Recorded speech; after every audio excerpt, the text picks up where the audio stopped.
Operation Sindoor enters a critical phase following India's precision strikes on terror camps in Pakistan and Pakistan occupied Kashmir. The narrative continues to unfold with new diplomatic, military, and informational developments. So, to understand what is happening at India's western border, I have with me my boss and the Federal's editor in chief, Mr. S. Srinivasan. So, thank you for joining. My first question to you is today effectively day two of Operation Sindoor, and how has the situation evolved since the first night of the strikes?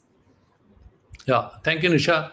Uh, the developments have been quite fast and dramatic. As we all know, what happened, uh, India, in response to what happened in Pahalgam, the killing of 26 innocent tourists, which included one Nepalese and 25 Indians, struck at early morning, 7th early morning. We struck. Since then, a lot of developments have happened. India clearly made it clear, even after that, in the first briefing which we saw yesterday, that two things India won't do: it won't attack any civilian targets, and it won't touch any military establishment also. The entire operation was targeted one and only thing, which is dismantling the terrorist infrastructure in Pakistan. The training ground in which terrorists were being made and sent into India for carrying out their nefarious activity. So they not just said it in so many words, they actually kind of almost provided a complete dossier. There was proof given, there was connections made, which was the training camp, what kind of training was given, who were the terrorists who were trained, and what were the activities they carried out on the Indian soil. All these connections were made yesterday. Now, after this, two things happened. There was a shelling on Indian border, which is basically on Punch and Rajouri sector, which is very close to Pakistan. It's on the border. We have a common border there. And the shelling had continued till yesterday, displacing a lot of people who've been living there. So there has been a kind of a migration of some people towards Jammu, specifically, a town called Arnia, 40 kilometers from Jammu. People from there are moving. In Cham, Aknur, which is only 50 kilometers away. Also, Mandar, people have been asked to vacate that area. So that's one thing happened.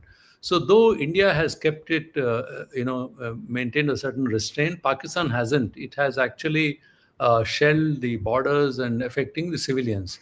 And at least 16 civilian deaths have been reported, which is very sad. Now, following that, other thing has also happened.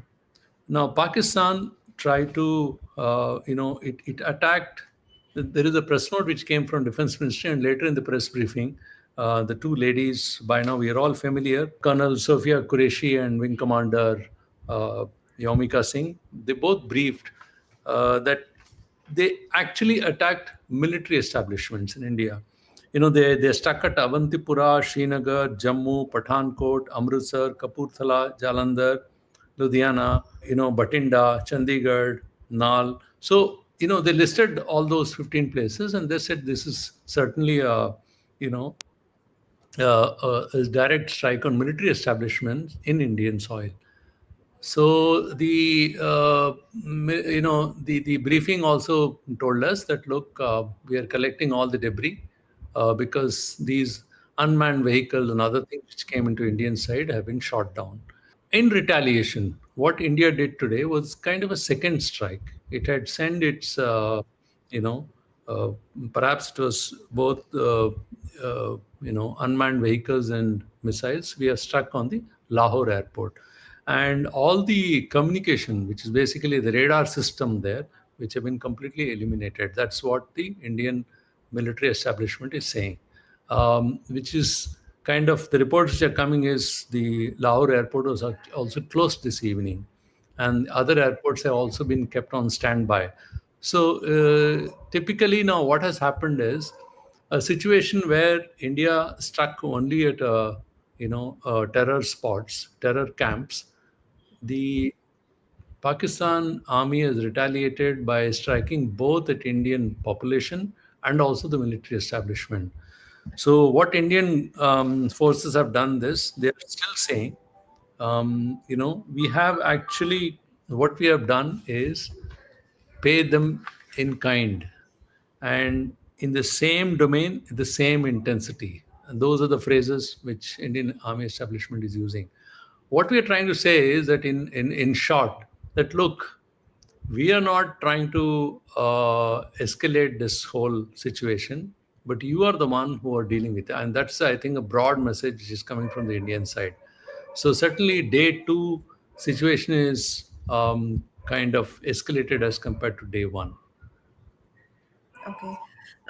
Sir, you said that not just you, it has been briefed to us that India targeted only the terrorist camps, but and Ministry also alleged that Pakistan is using religious sites to train terrorists. So, how confident is India that only terror infrastructure was hit, especially amid Pakistani claims of civilian casualties?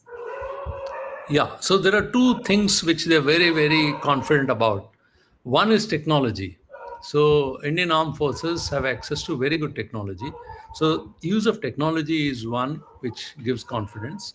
Yesterday, also, if you remember, they released the video footages at a press conference, which is very clear how the strikes happened. The second thing is the funerals which had happened yesterday, and that is all which came in the social media today. And the question which are being asked is, if these were civilians who were killed, why they were, in the funeral, there were so many army people. Why Pakistani army people were there? The second question is why, if they were civilians, why they were draped in national flag, why they were given national honor. These two questions were asked by Misri in today's press conference, clearly trying to say that, look, these were actually terror outfits. The training was being done. Probably it involved some senior functionaries of these terror outfits, and they were probably eliminated. Earlier, while briefing the opposition leaders, the Defense Minister Rajnath Singh has apparently said that about 100 terrorists have been eliminated. Now, when the same question was posed to the Foreign Secretary, he did not kind of put a number to that, but he did say that, look, obviously, they were running terror camps, and we located those things precisely, and we did not stray anywhere. Now, why they are saying it so confidently? Let me come to the technology part of it. You see, they have used very advanced kind of missiles and ammunition. See, they have used what is called cruise missiles. Now, the missiles specifically which have been used here are called Storm Shadow, which is basically Franco-British missiles. These are French and British collaboration. These are long-range cruise missiles. Now, what are these cruise missiles? We are familiar with ballistic missiles, and we are also familiar with cruise missile, one of which we heard a lot about, BrahMos, which India has made. But this is a French and British collaboration. That's what is made. It is also being used in the Ukraine-Russian war. Ukraine is using effectively against Russia. What do these missiles do? Now, these are, very specific missiles. They are about, if you compare, it could be about, 2.5 meter in length, and which could be launched from, air to surface. Most probably, it can be fitted in Mirage 2000, or it could be Rafale or Sukhoi. I mean, these details we don't know, but it can be fitted in any of these and fired from these platforms. And what it does, why these cruise missiles are very, very important, why they're so specific. They have the ability to go and strike a very, very particular spot. Suppose they are given an airport and given a particular hangar in that airport, they have the ability to go and just hit the hangar. And they can also, so once it is dropped from the so the operation, the way it could have done is, because Indian aircraft fighter jets did not cross the Indian airspace. and these are long range, so could have been fired from Indian airspace itself. They have gone in, and then they are terrain hugging. What is called terrain hugging. So they can evade radars because the radar signature will be at some height. So the missiles could come down, and it can operate with the help of GPS map or even pre-fed terrain maps. So what it does is there are terrain maps which are already pre-fed, and then our location is indicated in that, and that missile will exactly follow that terrain. It will take its twists and turns and reach, and then it will fire there. So since it's so specific, therefore Indian establishment is very very clear, and these are very high value missiles. These are not used in normal shelling, normal firing here and there. These are used for very specific purposes, and India has used these missiles to attack specifically on the camps at various sites, and it has hit them hard. And that's in a perhaps in 20-23 minute operation. So these are two issues through which Indian government is now trying to say that look, we had only taken down the terrorists and the camps from there they were operating. So let's also talk about the fake news that Pakistan has been generating. So, how did the Foreign Secretary address Pakistan generated misinformation, such as the alleged targeting of the Neelam Jhelum Dam? And what do these rebuttals achieve diplomatically and strategically? It's an interesting question. We are living in an age, if you remember, the Kargil war was fought entirely in front of television channels. That's the time when first time, the entire war was being almost in your drawing room, you could see that. Then you saw 26/11 again, it was almost televised. So these kind of things have been happening. But this particular conflict between India and Pakistan, which is happening in an age of social media. So there have been all kinds of information, all kinds of images which are being put in social media, all kinds of claims being made. So all kinds of situations are being created. So the foreign secretary did try to address some of those. He said Neelam Jhelum project that India is targeting is absolutely fabricated news. He said there's no such thing. And then he says it is also wrong to say that he wanted to clarify on the Indus Water Treaty, as if he was trying to allay the complaints that India was switching off water because it was acting in a high-handed manner. So he says that India has been asking for reassessment of the obligations under the treaty for quite some time, and it is Pakistan which has been evading. And so we wanted modification in those treaty, and we have been asking for quite some time, and we have been asking with great patience. And even earlier conflicts, when Pakistan has been sending terrorists into Indian soil, he said, never we ever thought of doing this, but this time we decided to act decisively because we had to challenge Pakistan that, on the other hand, whatever our legitimate rights are, he says both in north, east and western side, we have our own riparian rights, which we have been trying to get from Pakistan, and they have been actually blocking it. And he also said that there are a lot of technological changes which has happened, demographic changes which has happened. So there is a clean energy question. All these things have to be taken into account, and actually it is Pakistan which is trying to block. So what he did try effectively do today is to say that look, it is not as if India has acted in a high-handed manner, and as if Pakistan is all victim because India is stopped all being a higher riparian state. We have stopped all the water. It's not like that. He tried to explain that we are, Pakistan is actually the one which has been blocking all these things. So that's the kind of thing he did.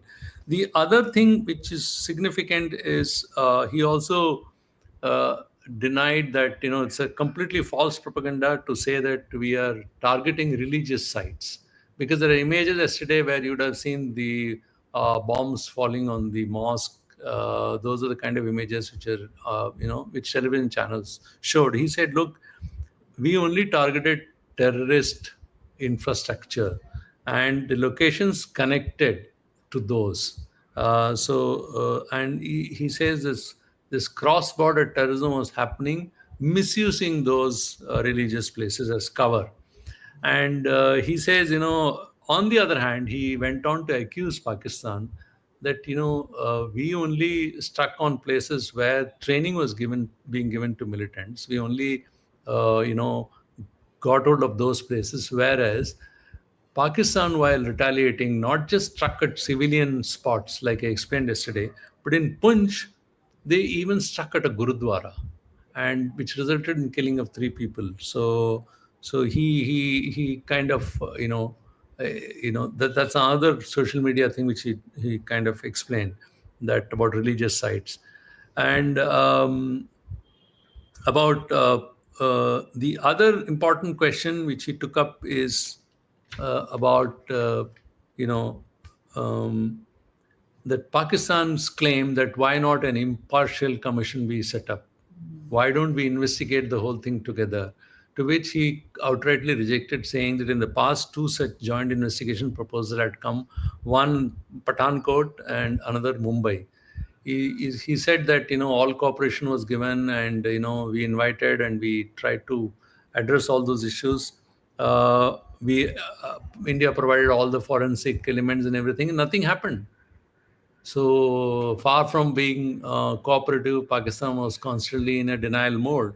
So we didn't, agree to that.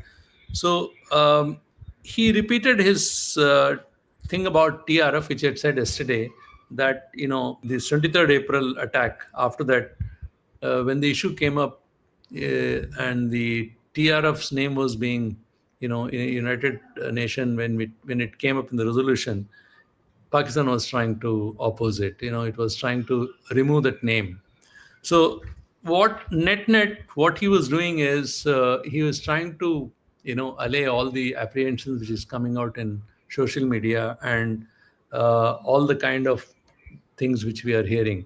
One particular question which came from a journalist about um, whether India's aircraft were shot down. There were reports yesterday that some MiG or Rafale were shot down.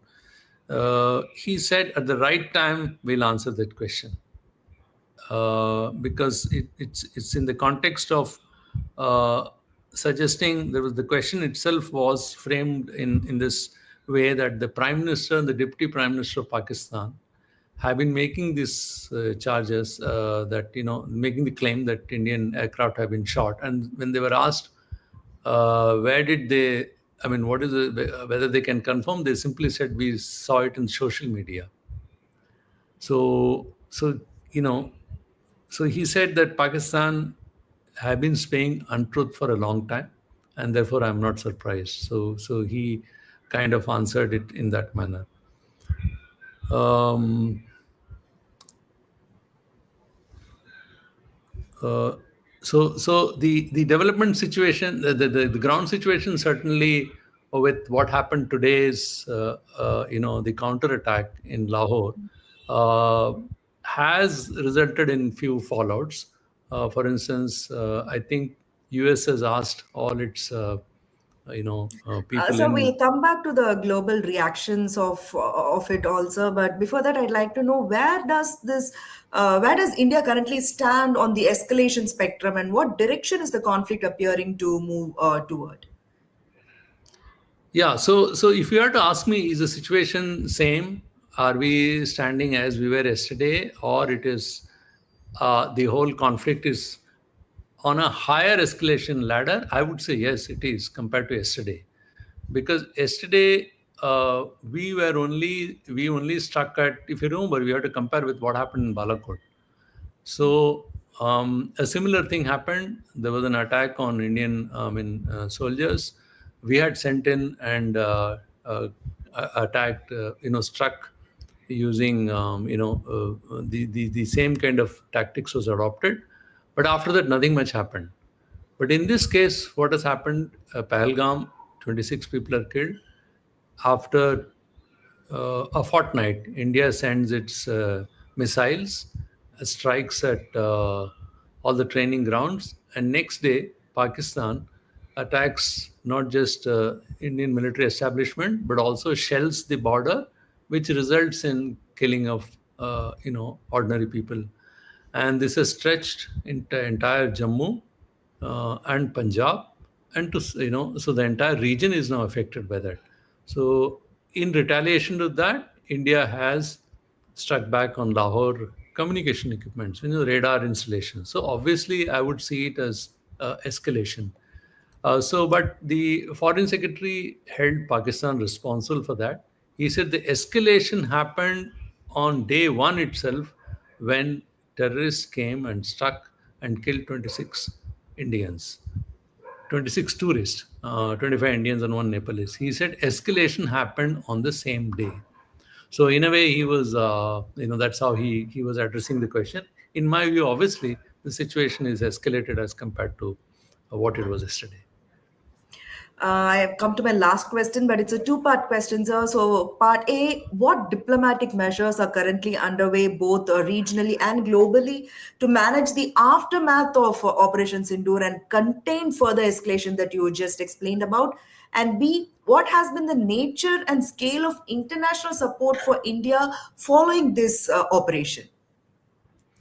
Okay, so I can answer this question looking at the kind of answers the foreign secretary has given in today's briefing.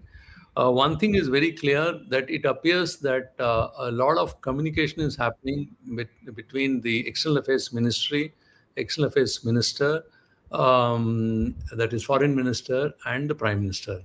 So, answering a question, Mistry clearly said that a lot of heads of states and others rung up and spoke to Prime Minister Narendra Modi, which obviously happened following the terror strike, and the nations expressed their concern about what has happened. So, obviously, it gives a situation. And he also said that India is also in touch with various heads of missions and talking to them. uh, so one thing is there which is very clear, that India is maintaining its communication with world leaders, and this is very natural. See, India has attained its purpose. What was the purpose? The purpose was that since Pakistani trained terrorists attacked they came to India and attacked, killed Indians. In retaliation to that, we have struck on the camps from where these people are trained and sent. And that was our retribution for what happened. This is the step India took. Now, after that, what is the next step? We have more or less achieved our target. So the next is diplomacy, to go and tell the world leaders that this is what India has done, and to explain the whole situation, that this is what has happened. And this is not something which is new. India has been facing this for last 70 years. Such attacks have been frequently happening without any end to that. So those are the details which are given to those people. Uh, and I think that communication is on. State after state is perhaps are being explained, but he didn't elaborate in so many words. But he did say that Ministry did say that both the External Affairs Ministry and even Prime Minister's office is in touch with various world leaders. That's one. A specific question was asked, that what about P5 or developed nations? What kind of stand they are taken? So he said, if you look at the statements, he did not. He again referred to the statements which was issued by these chancelleries and said, look, if you look at the sentiments, there is an absolute support for government of India. There is condemnation of terror attacks, and recognition of the fact that what India did was in its self-defense. And but he also said one thing, that there is a desire from all these leaders that there should be no escalation, and that's very important. So in a way, what he said was, while on the one hand the terror strike have been condemned, on the other hand, probably they want to all of them wanted to see an end to this conflict as quickly as possible. That's what comes to that. Okay. Thank you for your input, sir. Thank you very much. That's all.